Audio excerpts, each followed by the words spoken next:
France is still taking $500 billion a year out of Africa right now, out of their 14 ex-colonies, because they made them sign the Pact of the Continuation of Colonization back in the late 50s. And they had no choice but to sign. And what does that look like? Because that means, so whenever these 14 countries that are, part of that, like when they have goods that they want to export, they can't because... Yes, they can, but they have to export them to France. They have to export them to France. And then have to buy back.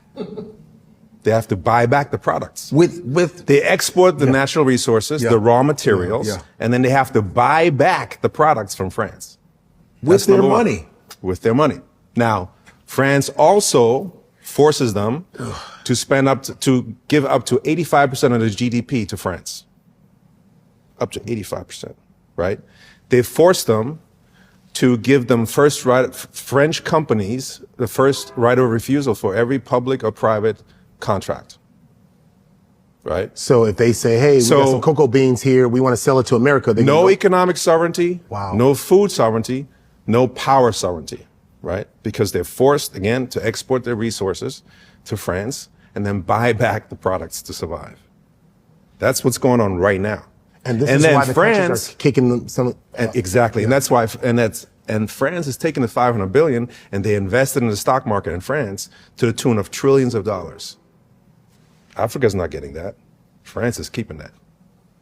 And if somebody speaks up, they turn off the faucet of the currency because France is printing the currency for those 14 countries. That's why now you have people like President, like Burkina Faso. Burkina Faso. What's the other guy? Niger and Mali. Niger. Those guys. Exactly. I'm glad this happening. It's real. Who are getting together. Yes.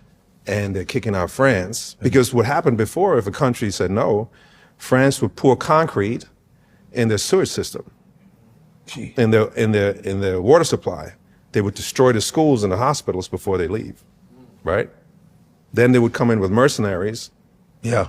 And they would take people out. Lumumba, Thomas Sankara, Patrice Lumumba. right? Yeah. That's what's going on right now. So colonization is not over.